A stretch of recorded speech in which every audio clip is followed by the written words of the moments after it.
Hello everybody and welcome back to Inside China Auto. On today's video we're going to be downsizing a little bit from the cars we've been driving recently because we're going to be driving this, the GAC AION Y. Now AION is the electric car brand of GAC, Guangzhou Automotive Company, and that means that the Y is a full battery electric vehicle. It's also a compact MPV. Not so often you see those these days. Very much in the same size and price range as the Neta U, so that's the competitor for this car. As you can see, it's a very distinctive design. Really interesting running lights down there, orange highlights along here. But as you know, design isn't everything. Does this car have the substance to match as well? That's going to be the subject of today's video, so let's check it out.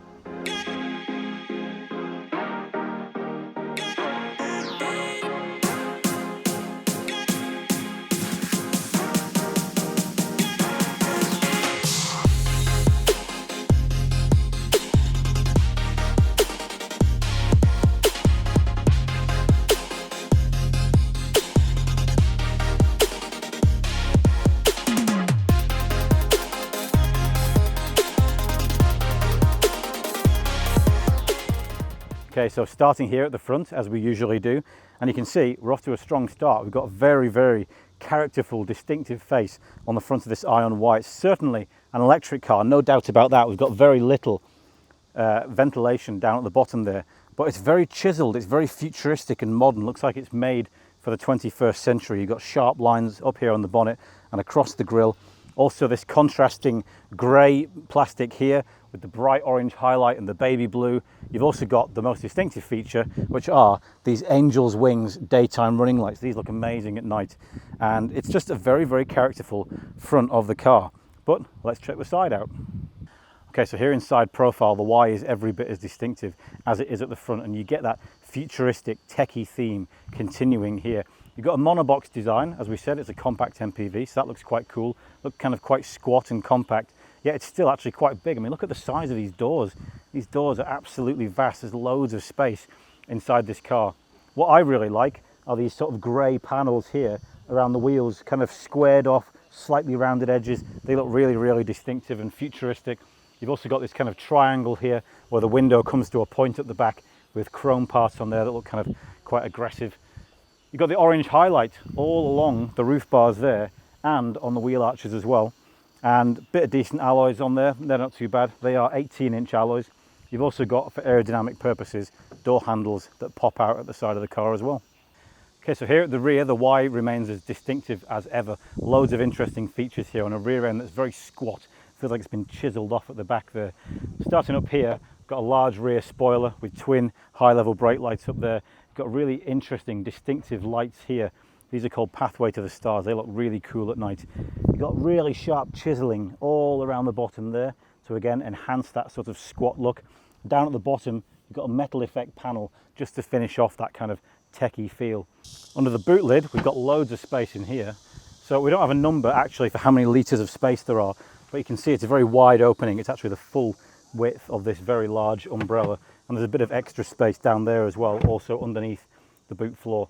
So again, very practical car. The seats fold 40-60 in there. You've got rear view cameras down here and up here as well to enhance your view.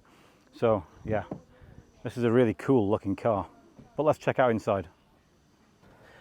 Okay, so here up front in the AION Y, you'll see that the exterior colours are very much reflected on the interior. The light blue of the outside is on top of the dash, on the doors, steering wheel, centre console, and in strips on the chairs as well, which are a sort of a predominantly grey PVC leather material. You also get the orange highlights as well. They're here on the vents, on the steering wheel, and on this metal effect strip across the dashboard. The main feature, of course, is this 14.6-inch screen in the centre where you control most of the functions of your car. On the home page, you get this 3D model of your car that you can spin around. It's quite funky. You can also choose between Eco, Normal, Sport and iPedal. iPedal being a bit like one-pedal driving. You have your apps in here, so you also have an app store that you can find different apps on, but you've got maps, music, radio, phone, 360-degree camera. You've got a camera up here where you can do selfies in the car. You've also got a few games on there as well. In your car option here, you have the choices again of what you want to do. You have your advanced driving assistance system options on here, so I think there's pretty much level 2 on this car. You have easy access to your ventilation here at the bottom, so you can change your different temperatures on both sides. You can also go for some presets in this section here. You can also, for the driver's seat only, choose between ventilated seat, heated seat, or even automatic ventilation, which will decide the level of ventilation that you require. It works pretty quickly. It looks very, very bright, and it's quite useful, I would say. Definitely a good system. They've also got a voice assistant you can speak to, and if you click on here, it will take you to your maps, so you can see there a map of what we're looking at. On the center console here, you will see that we have a wireless charger. Not all models get that, but our tech option does. You also get your drive selector here, which is a rotational dial with a button in the center for park, 2 cup holders, an extra little space here, and a fairly large glove box. Also another big space down here with a 12V socket and a standard USB socket. This steering wheel comes with 7 buttons, well actually 8 buttons on each side, so you can choose your cruise control and the distance. You can also change into parking steering mode to give you lighter steering. You have a few different options of how to change the view on the dashboard there. Of course, you can talk to the car, go through your music, move your volume up and down, click on the phone, and there's a star button here where you can set a preset for whatever you want with that. Behind that, you get this digital screen, 10.25 inch, I believe, so not too big, but very, very clear and quite functional. So in terms of build quality and material choice, we are, of course, at the more budget end of the market here, so we're not expecting acres of leather, for example. You do get a few cheap plastics here on the center console, on the dash. Most of the plastics are this kind of very robust hard stuff at the bottom, which is a quite fetching navy blue actually, which contrasts really well with this light blue here. You do get a slightly softer material. This is also plastic on the dashboard here, but it's slightly softer to the touch and comes with this rather fetching hexagonal design. Overall, I would say it feels very well screwed together. There's no creaks. Buttons aren't wobbly. Even this dial here feels quite good.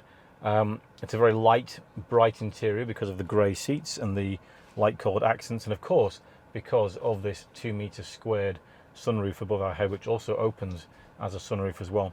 So it's actually quite a pleasant place to be, and there's loads of room both up front and in the rear. So let's go and check out the back seats. Okay, so climbing into the back of the car. Before I do so, I want to point out, look at the size of the angle on that door. It's almost 90 degrees, which if you're a parent trying to get your kids strapped into the back seat of the car is going to make your life so much easier. Now, when I get in the car, you'll see that I have also acres of room. Front seat is in its rearmost position there, and I've still got loads of leg room. I've got a decent amount of support on the base as well. Floor isn't too high, and I've got plenty of headroom here, full hand's worth of headroom in front and on the legs as well. Again, it's fairly basic around here. You've just got a single vent down at the bottom there and a USB socket, standard USB socket. But it's bright, as I said, it's spacious, and the seats are, I would say, pretty soft and cushy as well. These seats also fold flat, so if I do that, I can pull that down, gives you loads more space here in the back. So they are 60/40 folding, which is quite good. They're not adjustable, so you can't adjust the angle of them. But you don't really need to, because there's loads and loads of space in here. By the way, don't mind the red carpet on the floor. It is an aftermarket fitting. A lot of Chinese like to do that to keep the carpet in good condition for when they want to resell the car in the future. So one of the first things that I noticed about this car was how light the steering was. It's really fingertip light, and possibly the lightest that I've ever felt on a car, which normally I wouldn't approve of. If you see my videos, you'll know that I normally don't like light steering on bigger cars, but given that this car's home is most likely to be in a city where you need that agility to dive in and out of traffic and perform parking maneuvers, in this case having light steering is a really useful thing. Not only that, but the steering is very direct, so the wheels are pushed out to the corners on this car, which give it a really sort of nimble agility, as well as a very tight turning circle. Now if you combine those characteristics with the 135 kilowatt, 181 horsepower front mounted motor, you really have all the characteristics that you would need for effective city driving, for getting into those spaces as and when those opportunities present themselves.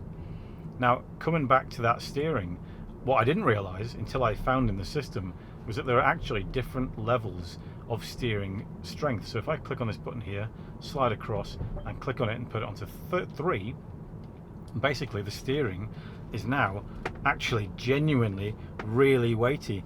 So in most of the cars you have a comfort and sport setting and you can't tell the difference between the two of them. This is like night and day. It's considerably heavier. Now you're probably not going to be driving this car like a sports car, so you probably don't need this heavier steering, but if you do like to have more feeling in your steering, it's good to know that it's there. What I would say is it is pretty strong, so you're not going to want to use it when you're doing slow speed maneuvers or parking, because it can be a bit of an arm ache. You might need biceps like the Rock to perform effective parking in that instance. Now, how about ride quality? So the Y is set up pretty stiffly, I'll be honest with you. That comes with benefits and drawbacks. The primary benefit of that is the agility, the nimbleness, the good handling. The downside is on coarse surfaces, so road surfaces that are not particularly well maintained, or roads with high frequency bumps, you do feel it more, and it makes a little bit of road noise, and the ride gets a little bit busy, a little bit untidy. But it's not a deal breaker, I would say. It's certainly not an issue. It doesn't crash over bumps. You don't feel the cabin shaking. You don't feel everything going all over the place. So it's not a negative. So what else do you need to know? Well, probably range. So this car comes with a 64 kilowatt hour battery. This is the 70. So it comes with a 64 kilowatt hour battery. 59 kilowatt hours of those are usable, and that will give you 500 kilometers of range, or 310 miles. Not sure which cycle that's on. The next model up comes with a 77 kilowatt hour battery. That will give you 600 kilometers of range, or 372 miles.